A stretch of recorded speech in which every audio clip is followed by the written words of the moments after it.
outside, etc. This is great people. This is very strong people, and we have to admire them. Okay.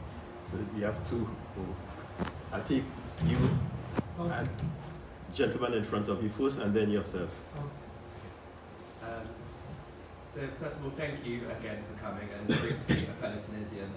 As I said, my mother's from Sidi Bouzid, so the place that after 2011 is only known as the place of Mohamed Bouazizi or the Fawda. I just wanted to ask, looking back at your presidency, what would you say is an achievement you are particularly proud of? And also, if, you know, in hindsight, is there anything you would have approached differently looking at it now? Well, the first achievement for me as a human rights activist is that the first time I met with the, with the top leaders of security and top leaders of the military, I said, look, Tunisia would be free of torture from today. No more torture. I will never accept that we'll say, well, it's, you know, somebody, no, that's over. No Tunisian will face any kind of torture, because when I was president of Tunisian Human Rights League for more than 10 years, it was the main problems. You know, we have had more than 40 people lost their life under torture, and more than about 3,000 or 4,000 people, you know, submitted to torture. And as a physician, I have to deal with some of them, you know, to try to cure them, etc. So I know I really did a lot against this kind of torture. And I remember that when I decided to go to politics, and I said, fed up with the human rights, because human rights, you can write down any kind of report against torture, etc. We have to go to take power, and then this is the only way to stop torture. And this is exactly what happened. So after the revolution, this was my thing I'm really very proud of, because no more torture happened. It was no more problem in Tunisia. And the second thing, when I signed the first constitution, the first democratic constitution in the whole history of Tunisia, and the most important thing in this constitution was not the text itself. The text itself, okay, it's the right Tunisian have free, etc. But the most important thing was the making of the constitution. The making of the constitution. Imagine that for about 2 years, the Tunisian population became the people of philosopher, you know, because we have had more than 300 gathering about this constitution. It was discussed among, we have invited, you know, NGOs, all kind of NGOs. We have invited trade unions, we have a women's association, etc. And everybody has to discuss this constitution. It took about one and a half year, and we have had this constitution. It was the first constitution really accepted, done by the people, accepted by the people, and I was very, very proud of, you know, to sign this constitution. And when this guy came by after the coup, the first thing he does, he threw away this constitution and wrote his own constitution, giving him all kind of powers. And this is what's happening, the situation now. So I am very, very proud of this constitution. I am very sure that this we will bring it back, you know, when we get rid of this dictator, and then we will have this new constitution protecting the rights of the people. I'll come to you, but there's a gentleman here, and then we come to you.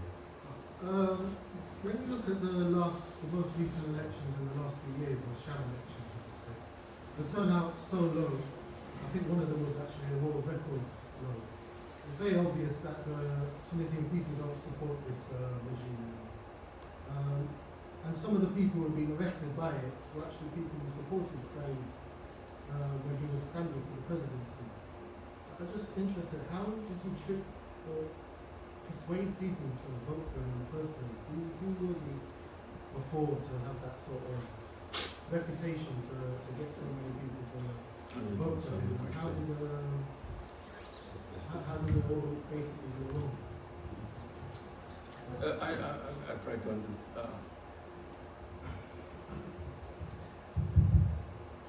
Once again, I told you that I was very surprised by the fact that we thought that fair and transparent elections would be the best way to choose the best person, and this didn't happen because, in fact, the media, all the media, were very corrupt, and they were against the revolution, against myself, against the people who have done everything, and the way the way that the people vote, not only in Tunisia but everywhere, they are very submitted to the pressure of the media. If you don't control the media, you can't do anything. If you want to win elections, you have to control the media. But if you want to control the media, it means that you are a dictator. So this is the problem, Unfortunately, we didn't pay attention to the fact that people are extremely sensitive to what the media are doing. And this is why I do believe that when you say that press is the fourth power, I think it's the first power, that now journalists are much powerful than politicians. Journalists and the people behind the journalists, the people who have the money, to use the media, they are the real boss. Yeah, the real bosses. And poor politicians like me, they're just fighting against terrible forces that they don't control. And they have nothing to do with fairness, they have nothing to do with you are right or wrong, etc., etc. You have the media, you control the media, you can control everything. You don't control the media, forget about your ideals, forget about honesty, forget about anything. Yes. No, I just want to, I have a comment, also a couple of questions. I'm Algerian myself. How do you see things evolving in Algeria in the next 5 years, let's say, the prospects for democracy? And I think that's a question I'm very keen to hear your view on. But also two comments. I would say in terms of the aftermath of Gaza, I would say for me it's not like totally negative. Obviously, I don't have family members who were harmed or maybe I would have a different perspective. But I think some things were achieved. The upgrade of Palestine status of the UN, the commission by Spain, for example. I think all those hundreds of thousands of student protesters in the US, those people will be in positions of power in 10 years, 20 years. So in terms of public opinion, international opinion, I think there was a huge shift. I think the conflict now is in a different phase. I would say it's a post-Zionist phase. I don't see, I think Israel is no longer about protecting Jewish ethnicity. We saw how they treated the hostages. It's about, I think, this conflict has become like an imperialist power, in my view. So I think it's a completely new Israel. It just wants to, I don't know, it's like France in the 19th century or England. They just want to occupy land. There's no Zionism in their actions. So I think we'll see how things turn out. But my comment on Tunisia, because I was observing Tunisia, I think actually Tunisia did everything right, personally. It was peaceful. I think the work done on the constitution was excellent. State of the, have that been any better. There was time to consult on the constitution to have build consensus. So I think that it was more regional. The geopolitical background was not right. And for me, what was shocking, honestly, with the Tunisian revolution was when it happened. You guys went to the EU for economic aid. I think you got like 37 million euros. And for me, it was a huge shock that you see one Arab country achieve peaceful democracy. There was no European economic support. Nothing. And when you contrast with how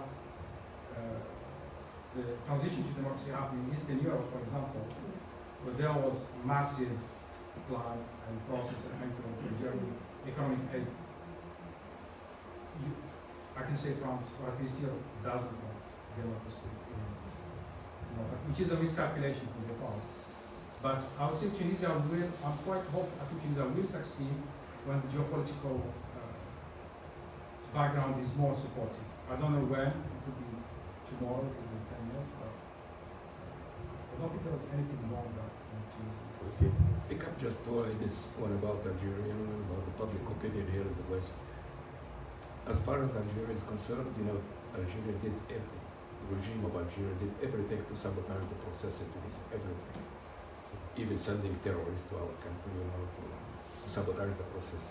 And I understand why, because they were extremely afraid of the contagion, if I might say.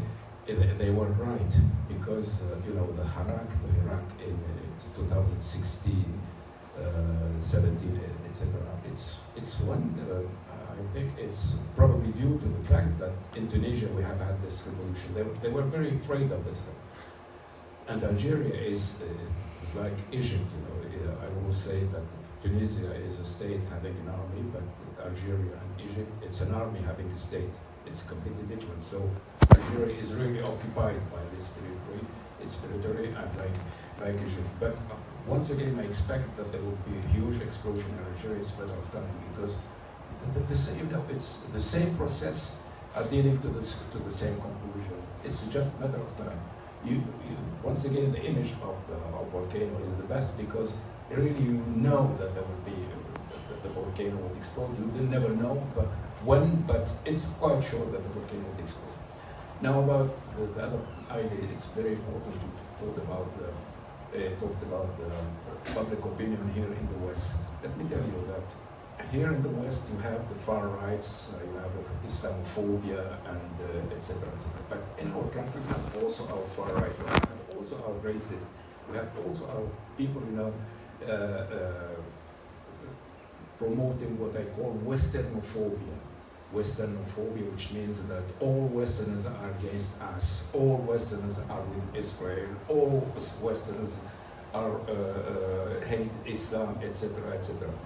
And what happened in this, it's the positive side effects, if I say, of what's happened in Gaza, that the Arab was very struck by the fact that, look, what's happened. So many young European, taken to the street to protest against what's happening. This was extremely important for me as a human rights activist, as I consider myself a citizen of the world. I am not at all nationalist. I hate nationalists. I think it's the worst thing in the world. So I was so pleased to say, because I could address the population saying, look, stop with this Westernophobia. Look, there are more Westerners, young Westerners, among them a lot of Jews protesting against what's happening in Israel, more than Arab students, taking to the street in the Arab university. And this was very, very good for our movement, for our advanced spirit, and for the fact that for the first time we're quite sure that the Palestinian problem is no longer an Arab problem or an Islamic problem. It's now a universal problem. It's a human rights problem, etc., etc. And the fact that there's a new generation in the West that don't buy the Israeli narrative. This is extremely important, because in my generation, all the Western at that time, probably because we were very close at the time to the Holocaust, etc., etc. So the narrative, the Israeli narrative, was prominent. But now, for the moment, the narrative is broken. I think it's broken forever. The Israeli has broken themselves, their narrative, and this is one of the most important side effects of what's happening in Gaza. Of course, Gaza has paid a high price of what's, and I can understand your suffering when you're talking about that. But don't forget that the Israeli also have paid a high price. Their narrative is broken. Their economy is, I would say their economy is broken, but their economy has been weakened. And the fact that it's, the main objective of the main reason of the Zionist project say that we have to have some places in the world where Jews feel secure, etc. The most dangerous places for Jews for the moment is Israel, and this is why now we have the inside of we have probably more Israelis leaving Israel than Jews coming to Israel. So this once again The Gazan have paid a high price, but also Israeli have paid a high price. The way it's just because the way I look at it, Israel has lost. I fully agree. But the real winner are the religious right wing in Israel. They are the real winners. But Israel as a state has lost. And also those who are leaving Israel are unfortunately are the moderates and leaving behind really the worst. Okay, Jim, and then yourself. I have a brief peace question for you. I am chairman of the Irish Civil Rights Association, and after several hundred years of conflict, we had a ceasefire, permanent ceasefire. All the belligerents took part in a permanent ceasefire, which has lasted for 26 years. And then we had the Good Friday Agreement and the whole peace process. Now, what's happened is that in the occupied part of Ireland, if you're a citizen of Ireland or a citizen of the United Kingdom, you have equality under the law. And why are none of the European leaders or even the Arab leaders advocating that the Irish peace process be instituted for Palestine? Let's I just want to make a correction. Yeah. The man you referred to was the late Martin McGuinness, and he was at the time he shook hands with Mrs. Windsor. He was the vice president of Sinn Féin, and he was the former commander of the gallant and brave IRA in the occupied city of Derry. And he did not come here to shake hands with her. She went to Ireland to shake hands with him. I totally agree with you. Totally agree. Okay, yourself, please. I have a question about the next volcano. What do you think the new leadership of that volcano, what are some of the blueprints that need to be thought about and planned for that time, so we don't end up, to increase the chances of success for the next Arab volcano, wherever it might erupt? Politicians are like geologists, as I told you, the geologists, they never know when when the volcano will erupt. Politicians also, I feel that the volcano, the Egyptian volcano is ready, the Algerian volcano is ready, Tunisian volcano is ready, etc. Why? Because once again, the process inside the volcano, which means pressure getting stronger and stronger. In Egypt, the situation, the economic situation, the psychological situation, the political situation, all this is probably leading to a new explosion. But you are right to say, and what next? I have been in contact with a lot of Egyptian politicians, and they're working about what would be the day after, because the day after we have to learn. The discussion I have had with this Egyptian leader, and this is the same kind of question I have with the Tunisian politician, etc. Is we have to learn from our failure. What was our main mistakes? And for me, the main mistakes at the time for Egyptian and for Tunisian is to stick to this divide between secularists and Islamists. I always say we have to, to get rid of this. The divide should be between Democrats and anti-democrats, because you have secularists who are against democracy, and you have Islamists who are against democracy. And because we didn't succeed in having, united people from secularist trend and Islamist trend about democratic project. This was probably the reason of the failure in Egypt, and now the Egyptians are trying, to overcome and to build a new coalition between Democrats, whether they're Islamist and whether. And this is probably the only way. And in Syria, we're talking in Syria. I was afraid of the fact that it seems that this divide is once again, being the central point, because I said that. In Damascus, there were a lot of demonstration from late and secularists saying, "Hey, we want the secularist states where, that the people now on charge are more Islamists, in fact. And I am afraid that they were going to commit the same error that we have committed in Tunisia and Egypt, that maintaining this divided between secularists and Islamists. So in fact, we are working, we are thinking about what to do the day after. You know, it's not open. It's a huge discussion within the Arab world, within Arab elite, within the Arab thinkers, etc. The day after, what have we learned about the first experience in Tunisia? This is why I do believe that we have learned a lot of lessons, and we were using. We would use it, you know, to avoid to repeat the same mistakes. Thank you, Your Excellency, President Dr. Marzouki. It's a bit difficult to hear from this side, so do you want to... No, fine, I can rise. Okay. Yes, thank you so much. Thank you so much. Yes,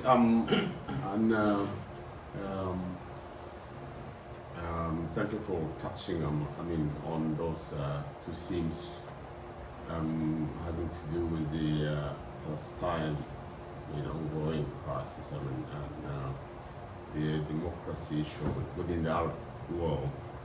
And luckily, my point is very connected to the last words where you were saying that the Arab elites, Arab thinkers should have to think and find a way how to do. And it looks that we are really in a crisis. The Arab world is really in crisis.